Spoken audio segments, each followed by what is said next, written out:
Women's reproductive rights will be a big focus at the DNC today. Vice presidential nominee Tim Walz's wife, Gwen, is expected to share her fertility journey.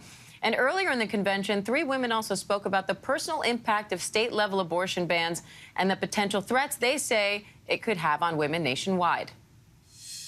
2 emergency rooms sent me away. Because of Louisiana's abortion ban, no one would confirm that I was miscarrying. I was in pain, bleeding so much my husband feared for my life. For 3 days, we waited until Amanda was sick enough to receive standard abortion care. My heart breaks.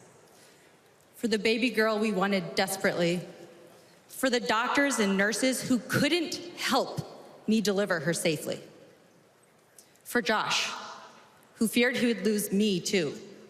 I was raped by my stepfather after years of sexual abuse. At age 12, I took my first pregnancy test. I can't imagine not having a choice. But today, that's the reality for many women and girls across the country because of Donald Trump's abortion bans. He calls it a beautiful thing. What is so beautiful about a child having to carry her parents' child? Executive Director of Planned Parenthood Votes, Lawson, joins me now for more on this. Jenny, thanks for coming on.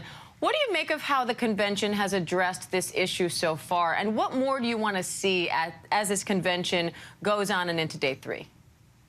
Oh, thank you for having me this morning. I am so excited to come talk to you about reproductive freedom and how it's showing up.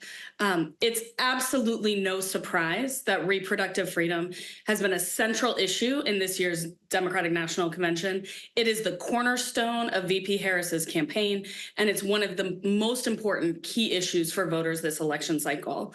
The stories of Amanda and Josh, Caitlin, Hadley, and then last night we also heard from Kate Cox from Texas, are stories that resonate with families all across this country. This is the world that Donald Trump has created, attacking reproductive freedom, and they so clearly laid out the stakes this November. And I am so grateful that they shared their stories, their heartbreaking stories with the world, and really demonstrated what's at stake. Now, Trump has repeatedly said that he has no regrets about the Supreme Court overturning Roe v. Wade, but he's also said he's not in favor of a federal abortion ban, saying this decision should be up to the states. The federal government should have nothing to do with it. So would a Harris presidency really be that different on this issue? What more could she do? The difference could not be more stark. On one hand, you have Donald Trump, who created this world that we are currently living in, where half of Black women of reproductive age are unable to access the full range of reproductive health care, including abortion. 22 states have banned abortion. And in fact, that in every state where Republicans are in charge, they have banned abortion at least at 6 weeks. That's the world Donald Trump is embracing. He is happy to have women suffer who are in states where they are having miscarriages and hospitals turn them away because they don't know what to do with them. They are so fearful. Doctors are so fearful of the consequences. Kamala Harris has pledged to pass a law to protect reproductive freedom in every state. That bill comes to her desk, she will sign it. And we will have abortion access better than it was before in states around the country. That's a big if. There could not be a bigger difference. Jenny, it is a big if, though, if a bill comes to her desk, right? The president chooses and nominates justices, but doesn't control how they rule and only makes those choices when a justice it leaves the bench.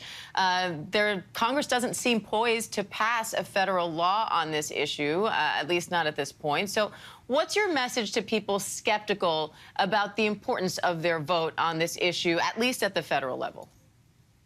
Well, Donald Trump and Project 2025 lays out all kinds of additional attacks on reproductive freedom that he could pursue with or without Congress. So number one, he will effectively he has a path forward to effectively ban abortion nationwide with or without Congress. That's a huge threat, a nationwide abortion ban if Donald Trump comes into office. That is unacceptable. We can't let it go further. We cannot accept that Donald Trump presidency. That's number one. Number two, you're right. Kamala Harris will protect access to the best of her ability. We also need to deliver the House and the Senate to ensure that a piece of legislation will come across her desk. So we have additional work to do to make that happen. But a Donald Trump presidency will be devastating for reproductive health care in this country, even more so than it already has been. All right, Executive Director of Planned Parenthood Votes, Jenny Lawson. Jenny, we appreciate your time. Thank you. Thanks.